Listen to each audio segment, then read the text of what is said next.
अस्सलाम वालेकुम गाइज़। आज का जो हमारा टॉपिक है ये है पे फॉर परफॉर्मेंस इन एचआर। के पे फॉर परफॉर्मेंस का टॉपिक अक्सर सब्जेक्ट्स में भी होता है, एग्ज़ाम्स में भी आता है, रिटन टेस्ट में भी आता है और इंटरव्यूज़ में भी आता है। ठीक है। तो ये पे फॉर परफॉर्मेंस क्या होता है एचआर के अंदर, इसकी क्यों इतनी ज़्यादा आजकल इम्पोर्टेंस बढ़ रही है और इसके क्यों इतनी ज़्यादा क्वेश्चनिंग की जाती है इंटरव्यूज़ में, और अक्सर लोगों को नहीं पता होता। ख़ास तौर पे ऐसी पोजीशंस जो कि मैनेजरियल पोजीशंस होती हैं, मैनेजमेंट की पोजीशंस होती हैं या एचआर मैनेजमेंट की पोजीशन होती हैं, तो वहाँ पर अक्सर क्वेश्चन किया जाता है कि व्हाट इज़ पे फॉर परफॉर्मेंस, और सामने वाले को क्वेश्चन ही समझ नहीं आता। हालांकि अगर क्वेश्चन समझ आते तो वो जवाब इजीली दे सकता है क्योंकि उसके पास जवाब होता है। बट जब पे फॉर परफॉर्मेंस की टर्मिनोलॉजी यूज़ होती है तो उसको पता नहीं होता कि कौन सा क्वेश्चन कर रहे हैं। तो आज हम इस वीडियो के अंदर यही समझने की कोशिश करेंगे पे फॉर परफॉर्मेंस होता है क्या है। इसमें हम देखेंगे कि ऐसे ही एम्प्लॉय मोटिवेशंस जो कि ऑर्गेनाइजेशन के गोल को अचीव कर सके, तो ये आपकी पे फॉर परफॉर्मेंस होती है। या ये क्यों इतना मैटर करती है, इससे क्या होता है, इससे पे फॉर परफॉर्मेंस होती है। इसमें देखेंगे परफॉर्मेंस क्या होती है, मॉडल्स देखेंगे, बेनिफिट्स देखेंगे, कि चैलेंजेस देखेंगे, रियल लाइफ एग्जांपल्स देखेंगे और बेस्ट प्रैक्टिस भी देखेंगे।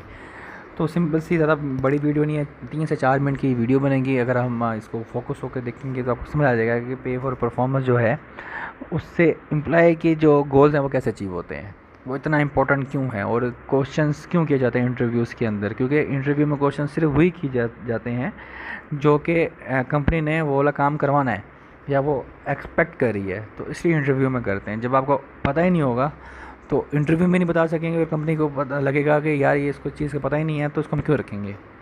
तो अब समझना ये है कि पे फॉर परफॉर्मेंस कंपनसेशन स्ट्रेटजी है बेसिकली। ठीक है, जो कोशिश करती है कि परफॉर्मेंस जो है वो बढ़े। जितनी अच्छी परफॉर्मेंस होगी उतना ही कंपनी को फ़ायदा होगा। वो कैसे बढ़ेगी, वो बढ़ेगी इंसेंटिव से, बोनसेस से, मेरिट पे से और कमीशन से, और डायरेक्ट और इनडायरेक्ट कंपनसेशन से, जो हमने पिछली वीडियो के अंदर बात की थी।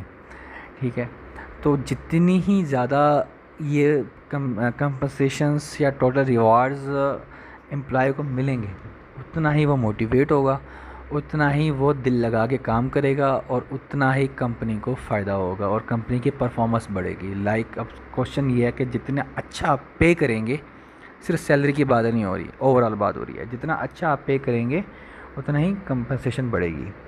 अब टाइप्स देख लेते हैं। टाइप्स में है कि इसमें मेरिट बेस्ड सैलरी इंक्रीमेंट जो होता है वो रेटिंग बेस्ड होना चाहिए।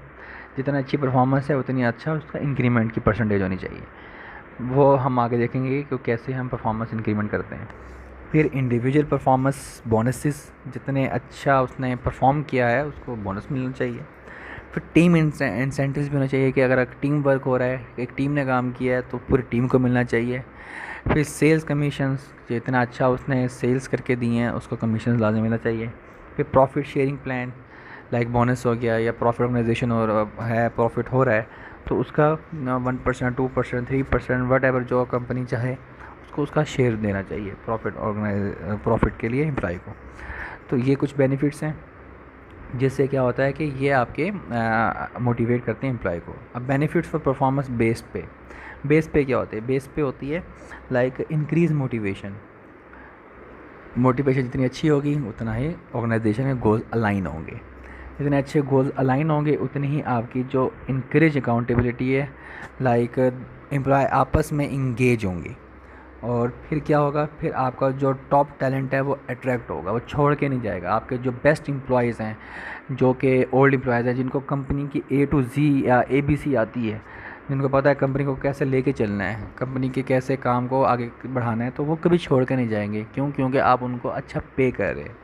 सिर्फ सैलरी नहीं, बाकी जितने कंपनसेशन हमने बात की है वो सारे अगर अच्छे मिल रहे हैं तो वो जो एम्प्लॉय है वो कभी भी छोड़ के नहीं जाएगा। उसको अगर अच्छी ऑफ़र आ भी जाती है तो कंपनी भी उसको उतनी ही ऑफ़र दे रही है। तो अगर सेम ऑफ़र है तो एम्प्लॉय नहीं जाएगा। क्यों? क्योंकि चैलेंज की बात कर सकते हैं, इसमें सबसे इम्पोर्टेंट चैलेंज है अनहेल्दी कंपटीशन। हाँ, ये हो सकता है कि इसका कंपटीशन जो है वो अनहेल्दी हो सकता है। लाइक एक सामने वाली ऑर्गेनाइजेशन है वो अच्छा प्रॉफिट जनरेट करी, उसने वो बढ़ा दिए हैं, बेनिफिट्स बढ़ा दिए हैं। फिर आता है 22 इन परफॉर्मेंस मेजरमेंट। इसमें अगर हम इंक्रीमेंट की बात करें तो अगर किसी की रेटिंग अच्छी आ रही है, किसी की कम आ रही है, तो हो सकता है उसका सुपरवाइज़र ने रेट कम किया हो पर्सनल बायसनेस की वजह से, तो इसलिए बायसनेस भी आ सकती है। फिर short term versus long term focus होता है। इसमें बाज़ औक़ात ये होता है कि कंपनी कोशिश करती है कि बस जल्दी जल्दी इनको अच्छा सा पे करें और हमारा जो काम है वो निकले, वो शॉर्ट टर्म होता है, वो लॉन्ग टर्म नहीं होता।